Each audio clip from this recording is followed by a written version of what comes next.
A lot of what we had to make sure that we did with the art style was to, in essence, make it still feel like the post-nuclear world that it was. And that is the kind of the weird 50s, but 100 years after the 50s, if the 50s just stayed the 50s, and then bringing in this idea of Vegas. Josh had one of the first team meetings, and he talked about Vegas as being one of his ideas, but more importantly, that it'd be the Rat Pack era.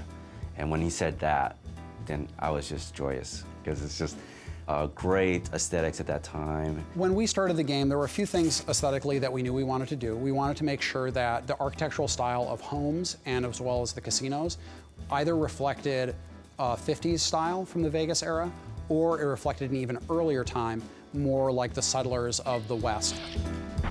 But it's all about Vegas. And so we want to make sure that we have this feeling of sort of this neon, and again, it feels like you're going in there and you're playing around with the mobsters, you're playing around with the Rat Pack.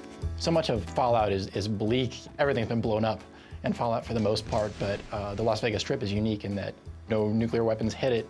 So when you go in, you're immediately struck that this is really one of the last places that still feels like old civilization. Our team, I think, got up to, including animators and myself, we're about 22. We have a lot of great people here, character artists, we have concept artists, world builders, prop artists, and they all have different backgrounds. We have folks like Brian Mency, who's got a long history with the franchise, but then we have folks like myself who are new. So I think the combination of the different experiences really brought the quality bar up. It takes a lot of work and a lot of people. Usually what we try to start off with is just a general idea of what are the main things we're looking to see in different parts of the world. There's tons of images out there, so a lot of it was just looking at the Strip in the early 50s and early 60s, just to see what was different about it then. Joe Sanabria had a pretty good lock on the style of Vegas itself and the casinos. I wanted to sort of immerse myself more in especially the desert sort of style. I took a motorcycle trip through the desert, basically going all around the outskirts of Vegas. Traveling by motorcycle, you get a lot more opportunity to sort of see the area around you. This is just a different feeling from driving in a car, I think.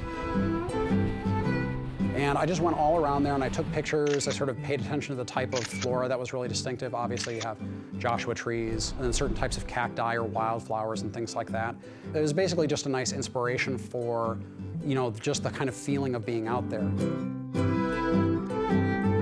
I try to take a lot of opportunities to see what Vegas looked like from different positions. You know, what does it look like when you're coming up from I-15, or what does it look like when you're way up in the mountains west of the valley? It was a nice way to see the environment and get a feel for what it was like. We wanted to make sure that this environment felt like a Fallout setting, but we also wanted to make sure that it was a distinct shift from the Capital Wasteland. You know, this is very, very far away from the DC area, and it's such an important part of the game, that feeling of exploration and looking around. We wanted to make sure that there was a distinct shift. One of the biggest differences is the lighting in the Southwest. Artists come from all over the world to try and paint and photograph in this kind of light that we have down here. So that's the biggest difference right off the bat. It doesn't need to be sort of the more kind of blues and grays of DC. This is more the warm colors of the Southwest. You kind of blend all those things together within a blue sky instead of a gray sky, and you get a very different sense of the world. The scope of this game is massive. You have basically a city in the middle of this area, and then the territory stretches all around the city and does stretch out all the way to Boulder City and to the dam. When doing Vegas, we didn't want to neglect any of the surrounding areas around Vegas. We wanted to make sure that we had Fremont Street realized, and we have a location called Freeside in the game before they even hit Vegas. And I think once they get a taste of that, they're going to be suitably intrigued to go, okay, well, if that's Freeside, hell, I wonder what Vegas is going to be like. The Vegas that we were representing was really classic Vegas. This is something that dovetails nicely with the general aesthetic of the Fallout series as a whole. Everything to do with the Strip is a big artistic playground. One of the strengths we saw about being able to use Vegas as a location is because all those casinos have their own individual themes. It's like a big amusement park the size of a city.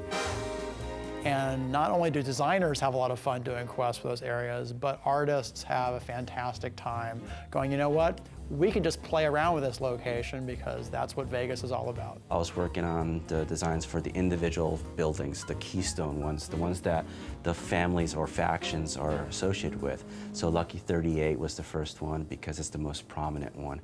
From there, I went to the Ultralux and then Tops. Each of those casinos had its own style that we defined for it. Its own color palette, its own particular slice of Googie style or Art Deco in some cases. I think we really knew that we kind of hit the look and the feeling of Vegas when we started putting the signs in.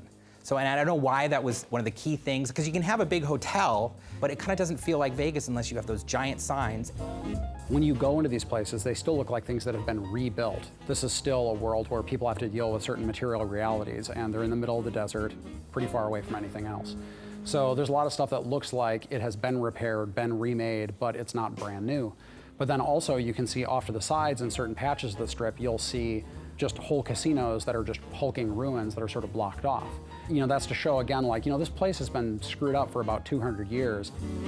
We also wanted to make sure there's a certain energy about the strip too. So when you get past the Great Wall that surrounds Vegas and you actually get inside the city, you feel that same sort of energy that you feel from Las Vegas in real life. It's almost not just the art, it's sort of really focusing on sort of that feeling and making sure that it feels like a 24-hour city like it does in real life. When I take pictures or give reference and then say, I kind of want to like it like this, I'm kind of going to want to like this, it's very nice to see the artist come back with something that's even better than what I had imagined in the first place. I think people are really going to dig how different it is from the Capital Wasteland and how we sort of captured the feeling of Mojave.